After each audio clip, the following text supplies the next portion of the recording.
कहते हैं हिंदुस्तान के माथे की बिंदी है हिंदी, लेकिन 14 सितंबर और 10 जनवरी ये ऐसे दिन होते हैं जब आम तौर पर लोग हिंदी के बारे में बात करते हुए नज़र आते हैं। आज 10 जनवरी है, यानी अंतर्राष्ट्रीय हिंदी दिवस है।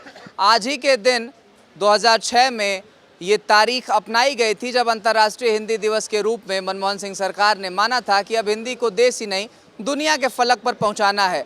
तमाम युवा भी हमारे साथ मौजूद हैं जिनके साथ आज हम हिंदी दिवस पर बात करेंगे। इनसे पूछेंगे कि आखिर ऐसी क्या कमी रह गई कि हिंदी के लिए एक दिवस अलॉट करना पड़ रहा है, और युवा के तौर पर हिंदी को आगे बढ़ाने के लिए ये लोग क्या सोचते हैं। क्या नाम है?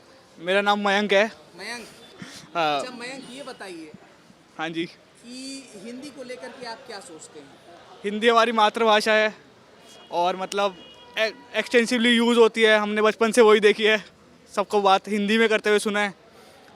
बाकी हमारी नेशनल टंग है तो अच्छी भाषा है, ऑब्वियसली। अच्छी भाषा है। इसको आगे बढ़ाने के लिए हमें क्या कदम उठाने चाहिए? आगे बढ़ाने के लिए हमें जैसे कॉलेजेस या ऑफिस वगैरह में हिंदी लैंग्वेज कंपलसरी करनी चाहिए। जैसे क्लास 10th के बाद ऑप्शन मिलता है, इंग्लिश कंपलसरी होती है, वैसे हमें हिंदी भी कंपलसरी करनी चाहिए। हाँ। मतलब स्कूल वगैरह में, कॉलेजेस में कंपलसरी करनी चाहिए। इंटरव्यूज़ हिंदी में होने चाहिए और मतलब ऑफिस वगैरह में भी मतलब हिंदी को प्रेफरेंस देनी चाहिए। बस मेरे तो यही वो है। मेरे दो प्रश्न होंगे आपसे, उससे हम पता लगा पाएंगे कि आपको हिंदी कितनी आती है। 67 को क्या कहते हैं? 66।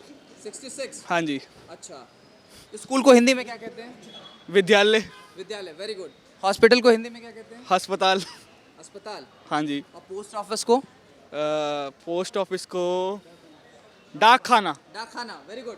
और भी लोग हमारे साथ मौजूद हैं, युवा हैं। क्या नाम है? रौनक। रौनक। अच्छा रौनक, ये बताइए, लाइमलाइट मतलब रौनक होता है, हैं? हिंदी को लाइमलाइट में लाने के लिए क्या करना चाहिए? स्कूल कॉलेजेस में ऑफ कोर्स हिंदी को ज़्यादा इम्पोर्टेंस देनी चाहिए, जैसे फ्रेंच और जर्मन को भी मिलती है। जी। बस। और यूथ के तौर पर आप कैसे देखते हैं हिंदी को? हिंदी आती तो है पर बहुत ज़्यादा नहीं आती। जैसे आपने पूछा सवाल, काउंटिंग मेरे को 20 तक ही आती है हिंदी में, इसलिए। क्यों ऐसा क्यों रह गया? क्योंकि इंग्लिश को आपके कॉलेज या फिर स्कूल में प्राथमिकता दी गई, ऐसा माना जा सकता है। हाँ। और इंडियन के तौर पर हम हिंदी सीखने से बचते क्यों हैं? क्या हमारे दिमाग में ये रहता है कि नहीं हिंदी तो हमें आती है? हाँ, यही रहता है शायद दिमाग में, क्योंकि हिंदी तो सबको ही आती है तो इसका क्या ही लेना देना। पर ऐसा नहीं है, बहुत लोगों को नहीं आती। नहीं आती है। दो सवाल मेरे आपसे भी रहेंगे। आप ये बताइए 88 को हिंदी इंग्लिश में क्या कहते हैं? पर नहीं पता। नहीं पता। 88 को नहीं मालूम। नहीं पता। अच्छा, जू को हिंदी में क्या कहते हैं? पक्ष चिड़ियाघर। चिड़ियाघर। आपका नाम? अतुल तिवारी मेरा नाम। अतुल। हाँ।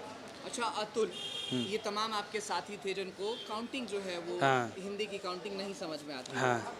तमाम ऐसे सब्जेक्ट्स भी हैं, एक इंग्लिश को छोड़ करके आपके स्कूल में लगभग हिंदी को छोड़ करके एक ऐसा भी कोई सब्जेक्ट नहीं होगा जहाँ पे हिंदी पढ़ाई जाती होगी। आप हाँ। कैसे देखते हैं इसको? मेरे हिसाब से दोनों भाषाओं पे पूरा वो होना चाहिए ध्यान।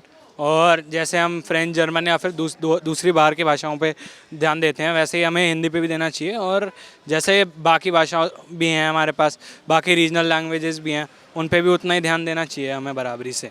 तो प्रश्न मेरे आपसे भी रहेंगे। हाँ। 43 को हिंदी में क्या कहते हैं? 43 45 नहीं बोला उन्होंने, 43 बोला। 44 नहीं 44 को बोलते हैं। मेरे को नहीं पता। नहीं मालूम। नहीं। चलिए कोई बात नहीं। हाँ। अच्छा ये बताइए, आपने ऐनक लगा रखी है, ठीक है? तो इसको अंग्रेजी में स्पेक्टिकल्स कहते हैं, ठीक है? वैसे ही आप क्रिकेट देखते होंगे, क्रिकेट को हिंदी में क्या कहते हैं? क्रिकेट को हिंदी में बैट बॉल। बैट बॉल कहते हैं। हाँ। अच्छा, क्रिकेट को हिंदी में क्या बोलते हैं? हाँ। कोई बात नहीं। तो रौनक कैसे लिखते हैं? अपना नाम लिखने आता है आपको क्या? हिंदी में? हाँ। कैसे लिखेंगे रौनक? रौनक। मेरा नाम अतुल है। अतुल। हाँ। अतुल हिंदी में कैसे लिखेंगे? क्या? बताइए। अ हाँ। त छोटी यू की मात्रा हाँ। अल्लाह। अतुल, हाँ। Very good. अब हमारे साथ सर मौजूद हैं। सर क्या नाम हुआ? दिनेश शर्मा। दिनेश जी, ये तमाम ऐसे लड़के थे, बच्चे थे जो मौजूद थे, ये बता रहे थे कि 66, 88, 77 इनको ये काउंटिंग्स नहीं मालूम है। जो कि हम हिंदी में बोले इनको इंग्लिश में नहीं मालूम, या फिर इंग्लिश में अगर हम बोले 77 को हिंदी में क्या कहते हैं तो इनको नहीं मालूम। कैसे देखते हैं? और हिंदी दिवस है आज, अंतर्राष्ट्रीय हिंदी दिवस है, कैसे देख रहे हैं? बिल्कुल हिंदी में बोलना चाहिए। 77, 27 77 हो गए। आप रौनक की पूछ रहे थे, और ऐसा रौनक हो गया, ये सब हो गया। हिंदी में ही बोलना चाहिए, हिंदी ज़्यादा से यूज़ करना चाहिए। हिंदी दिवस है तो ये सही बात है आपकी। और पूछो। बस। Thank you sir. जी, ये भी रह गए। अच्छा, क्या नाम है? प्रिंस शर्मा। प्रिंस। हाँ जी। अच्छा प्रिंस, ये बताइए जी। कि सरकार क्यों ध्यान नहीं देती है? अब सरकार की बात अगर आपसे करें तो ये लाजमी नहीं होता है, लेकिन आपके स्कूल में ऐसे कितने टीचर हैं जो हिंदी में पढ़ाते हैं आपको? एक ही टीचर है जो हिंदी की टीचर होती है वैसे स्कूल टाइम तक। मेरे को लगता है हिंदी अब दबती जा रही है, इंग्लिश पे सब फोकस कर रहे हैं। इंग्लिश सीखो सीखो सीखो सीखो, हिंदी पे इतना मतलब दबती जा रही है, कोई ध्यान देता नहीं है। बस इतना ही।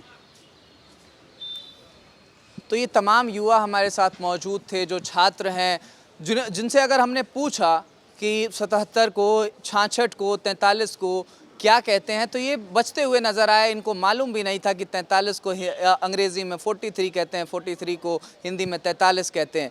ऐसे ही जब हमने पूछा कि जू का मतलब क्या होता है, तो ये चिड़ियाघर नहीं बता पाए, या फिर चिड़ियाघर को अंग्रेज़ी में क्या कहते हैं, तो ये उसका मतलब नहीं बता पाए।